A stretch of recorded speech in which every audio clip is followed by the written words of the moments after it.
Without further ado, will you please welcome the legendary Rich Little?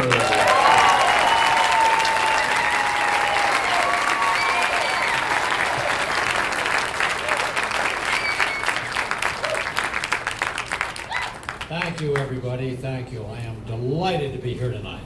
At my age, I'm delighted to be anywhere. I made a long trip down from the second floor. But I'm happy to be here tonight because I'll do anything for children. Really, anything. You know why? Because I was a child once. No, I really was. In Canada. I'm a Canadian. Did you know that? Any Canadians here tonight? Raise your hockey sticks. Canadians are good people. They really are. The only thing I don't like about Canadians is the way some of them come down across our border and take jobs away from our Mexicans. That pisses me off. Anyway, this is a great day. This is a fabulous show with a lot of great entertainers, Toys for Tots. And also, as we all know, I think everybody knows, it's Frank Sinatra's 100th birthday. And just think, if Frank was alive today, he'd be deceased. No, he'd be 100 years old. Hard to believe, isn't it? I had a great relationship with Frank Sinatra for about 10 years, from about 1974 to 1984. And I did a lot of TV shows with him and a lot of charity things with Frank. And I can only say good things about him, you know, because when he was in a good mood, he was a terrific guy. And when he was in a bad mood, forget about it. But the thing about Frank Sinatra was that if you could make him laugh, you were usually in his inner circle. If you could make him laugh. That's why Frank liked Dean Martin. He liked Don Rickles. He liked Red Buttons, Charlie Callis, Tom Dreesen. People that could make him laugh. He loved people like that. And I could make him laugh. I really could. The first time I ever made Frank Sinatra laugh was in Palm Springs when Gerald Ford was president, okay? And I did a benefit for Betty Ford, President Ford's wife, in Palm Springs. And I was one of the entertainers. And I was introduced and I came out and I noticed Frank was in the back leaning against the wall, watching me. He'd never seen me perform before. And I started to do my act. And I did, you know, John Wayne and Jimmy Stewart and George Burns and Jack Benny. And then I did a lot of politicians, you know. And I was doing a lot back then. I think the first politician I ever did was John F. Kennedy. He was the first. And do you remember his famous saying, the famous quote from John F. Kennedy? You remember it, don't you? Ask not what your country can do for you, but what Maryland can do for me. Remember that famous quote? You remember. Anyway, I did JFK, and then I did an impression that was popular back then, a president that nobody really remembers, Lyndon Johnson. Do you remember? Anybody remember Lyndon Johnson? Really? Gotta be over 90 to remember. But Lyndon Johnson was my fellow Americans. I come to you with a heavy heart. Do you know something? Never say anything bad about a man until you walked a mile in his shoes. By then, you'll be a mile away. Good God, you'll have his shoes, so then you can say any damn thing you want. Lyndon Johnson. If you don't laugh, I'm going to pick you up by your ears. Anyway. And then I was doing, of course, Richard Nixon back then. Oh my God. I did so much Nixon back in the 70s, my own parents tried to have me impeached. Nobody believed anything I said, and my nose kept growing. But let me do it for a few people that remember. If you're under 30, you have no idea who he is. But he was a president at one time, Richard Milhous.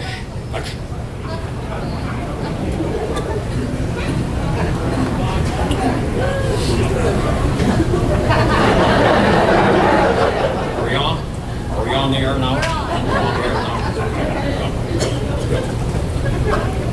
My fellow Americans,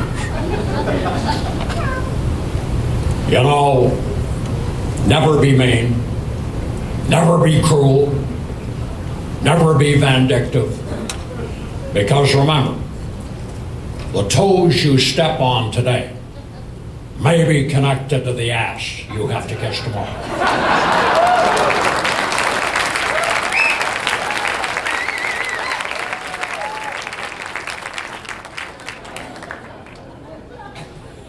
Now, as I say, I was doing this benefit for Betty Ford in Palm Springs, okay? And Frank was standing in the back. Now, I did, a lot of the people I just did, and then I did Gerald Ford. And Gerald Ford happened to be right below me. The stage was high, so he was about 5 feet from me, right down in front, okay, sitting with his wife. Frank was in the back. Now, they had built for me a podium, okay, which is a great prop because I could do presidents with this podium. Now, the interesting thing about the podium was it was not made of wood. It was made of cork. And the reason it was made of cork was, it looked like it was made of wood, but it was made of cork. Now, the reason it was made of cork was that when I would do Gerald Ford, I would trip because he was kind of a stumblebum, and a klutz. And so the idea was that I would hit the podium and it would break in half and get a huge laugh, which it usually did when I did it in clubs, okay? So now here I am, about to do my Gerald Ford, and this podium's there made out of cork. And there's Ford sitting right down in front, Frank's in the back, right? Because Ford is there, I overdid it. I hit the podium so hard, it didn't break in half. Cork went everywhere. I mean, it was like rainfall. Cork, it went into a million pieces of cork, right? And as it did, I lost my balance, grabbed the mic, and fell off the stage in Gerald Ford's lap. I swear. Now, I'm landing in his lap, and as soon as I see he's still alive, which he was breathing, I held the mic up to his mouth, and he said, "Whoops." Frank lost it. Frank went down on the floor screaming with laughter. And cork was still falling. And there I was in Gerald Ford's lap. And it was one of the funniest moments of my life. I thought I was going to be deported back to Canada. But everybody thought it was very funny, including the president. And it was that was the first time I ever made Frank Sinatra laugh. And I remember when the evening was over and we were out front waiting for our cars to be brought around, I was shaking President Ford's hand, and I noticed he still had cork in his head. So I could really say legitimately that the president was corked. But that was a memorable moment for me tonight. If I'd killed him, I guess I would not be here tonight. But of all the presidents, though, that I've done down through the years, and I think I do about 9 presidents, I would have to say that my favorite of all time was Ronald Reagan. I adored Ronald Reagan. Reagan was the best. We could use a man like Reagan, couldn't we? We really could. Anyway, instead we've got Donald Trump. as we call him around the house, Agent Orange. Donald Trump, interesting guy. I'm working on him, you know.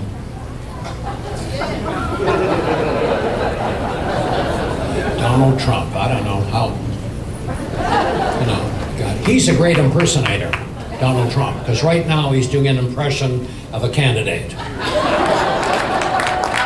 And Barack Obama, he's been doing an impression of a president for 7 years.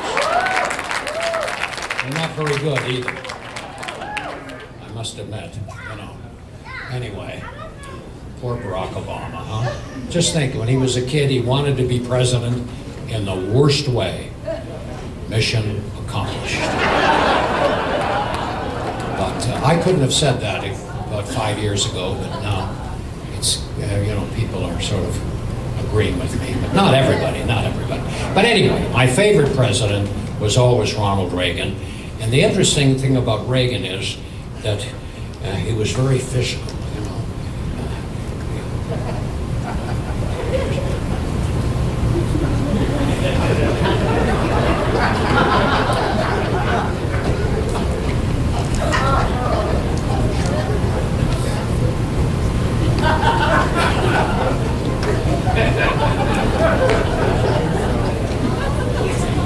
Why the hell was I talking to the curtain?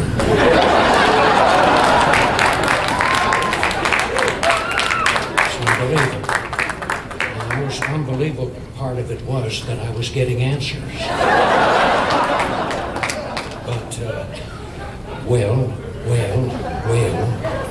you know, I would have to say, looking back,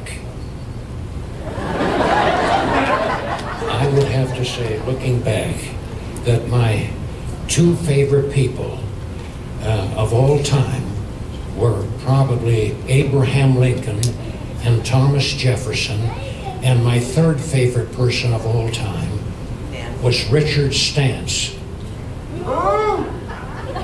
What? We have an owl here?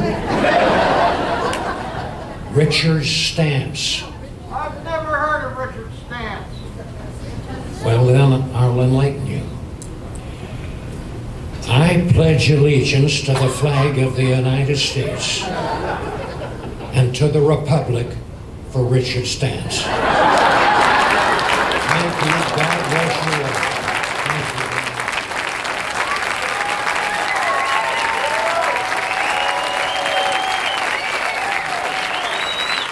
Come and see me at the Laugh Factory, will you? Upstairs.